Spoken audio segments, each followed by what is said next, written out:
Bonjour à tous. Alors, voici la vidéo d'ouverture de la toute nouvelle GT King Pro. Donc voici.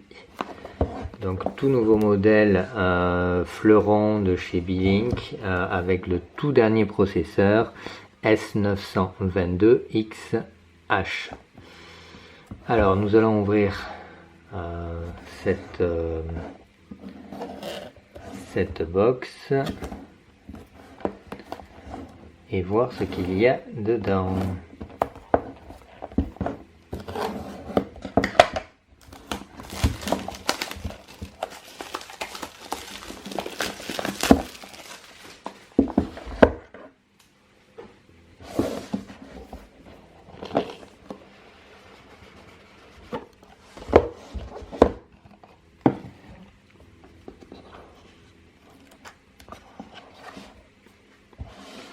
Alors voici la bête.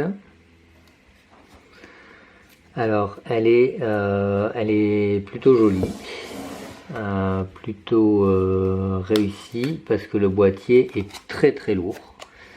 Donc je la découvre avec vous. Donc voilà ce qu'on peut lire derrière. Nous allons enlever tout ce qui est film parce qu'elle est toute neuve. Ça, ce n'est pas un écran, c'est simplement écrit dessus. Donc vous pouvez voir ici.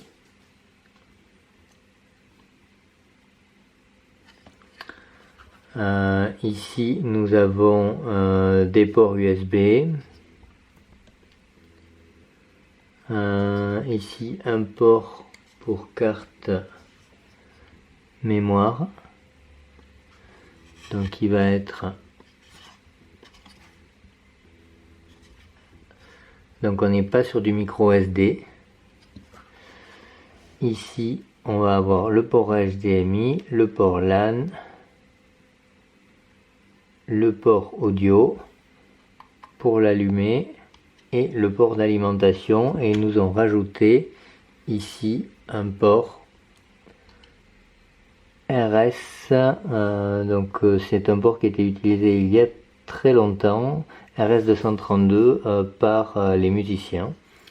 Donc comme cette box a des fonctions plus évoluées en termes audio, c'est pas complètement idiot de rajouter ce type de port parce qu'il y a des appareils qui sont assez anciens d'ailleurs qui se branchent toujours sur ce type de port, mais de nos jours ça paraît un peu bizarre sur une box à vocation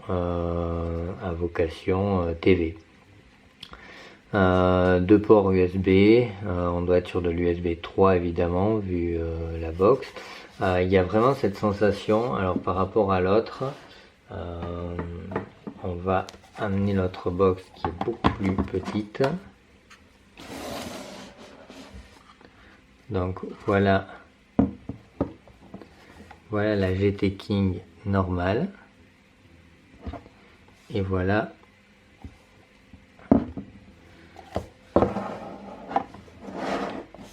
donc elles ne font pas tout à fait la même taille.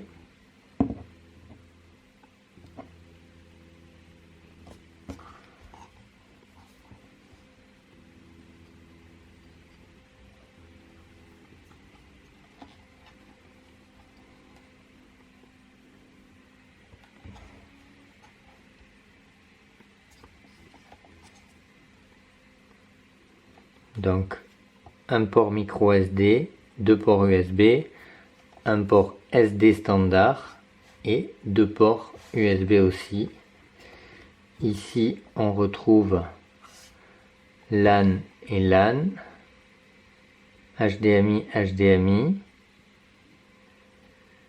alimentation, alimentation, audio, audio.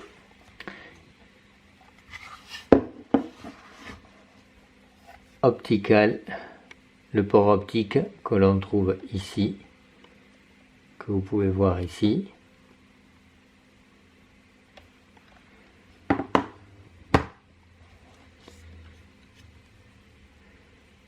et que l'on n'a pas ici.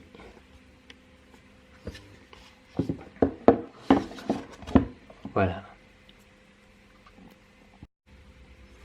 Alors on va reprendre la vidéo avec un peu plus de lumière parce que vous allez me dire que vous n'y voyez pas et vous avez bien raison. Donc là on va quand même être beaucoup mieux éclairé. Donc vous allez voir au niveau des ports que l'on perd ce port optique. Ça c'est pas cool.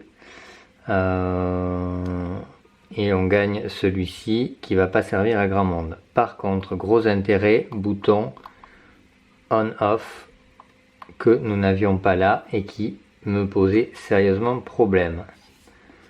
Voilà, on fait le tour. Là, il faudra mettre un adaptateur pour passer sur une carte SD. Je me répète, je sais. Et voilà les deux box. Celle-ci est donc plus grande, mais 100% en aluminium. Ce qui la rend vraiment plus lourde et vraiment très qualitative. Voilà pour cette box. On va voir ce qu'on a dans la boîte. On va mettre les deux box ici et ici. Alors qu'est-ce que l'on a dans cette boîte? Une notice.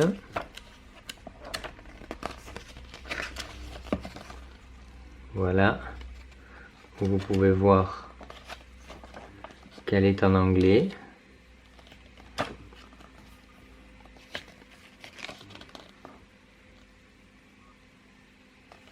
Donc on peut voir que c'est bien une carte SD, SD card, qui se met ici. C'est un peu étrange de nos jours. Donc on a pas mal de langues par rapport à ce que D-Link nous avait habitué. Nous avons un chargeur qui a été mis à jour par rapport à l'ancienne version, parce que l'ancienne version pouvait poser quelques petits soucis de chauffe. Il y en a même qui ont pris feu, paraît-il. Donc le chargeur n'est plus le même. Ça, c'est une bonne nouvelle. Parce que j'ose espérer qu'ils ont corrigé et qu'il est de meilleure qualité que celui de la précédente GT King. Toujours pareil, HDMI, une télécommande, rien d'extraordinaire sur cette télécommande qui fonctionne. Voilà.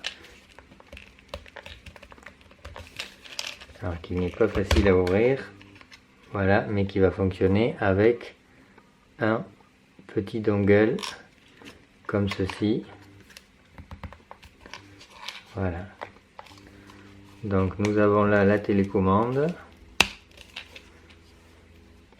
et ça se résume et une petite fiche comme ceci.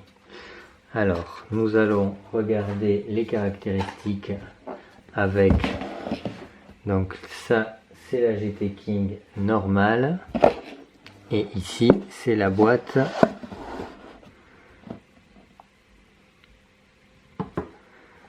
donc ici c'est la GT King et ici c'est celle-ci.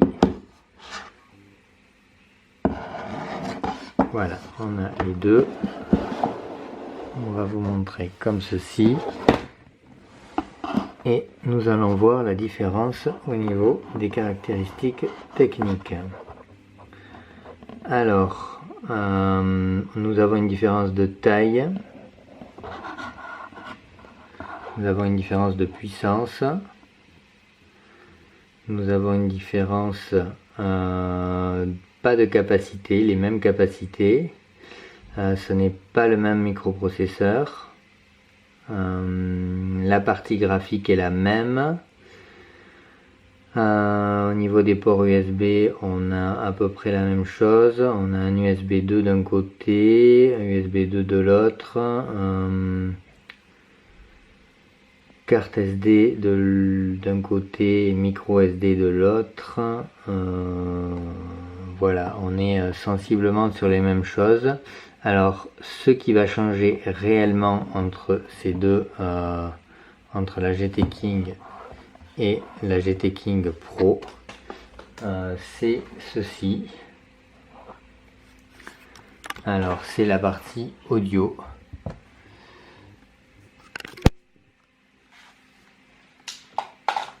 Alors voilà, la GT King Pro est équipée d'un microprocesseur qui est beaucoup plus performant au niveau audio et qui va améliorer la partie audio.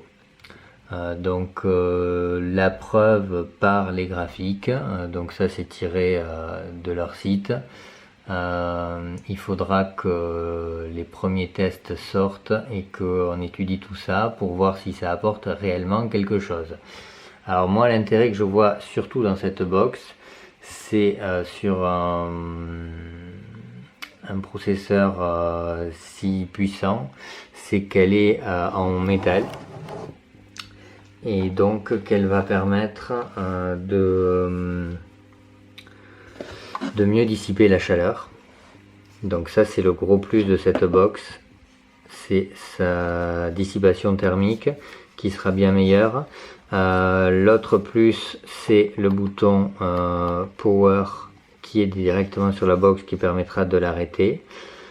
Et je me dis également que son prix relativement élevé, parce que moi la fonction audio m'allait très bien sur la précédente, que son prix relativement élevé va faire en sorte que l'on aura encore plus de suivi au niveau d'Android, qui est déjà en Android 9, la dernière version courante, mais plus il y a d'investissement à la base, plus Beelink peut dépenser des sommes pour avoir un suivi logiciel correct, ce qui était déjà bien. Il y a déjà eu 3 mises à jour sur cette GT King, première du nom.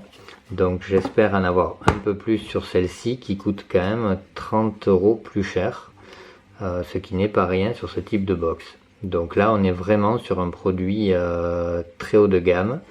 Donc reste plus qu'à voir les tests pour savoir ce que ça donne en vrai et si elle tourne aussi bien que qu'elle le prétend. Voilà, merci de m'avoir écouté. La suite dans un test une fois la box branchée. Merci à vous.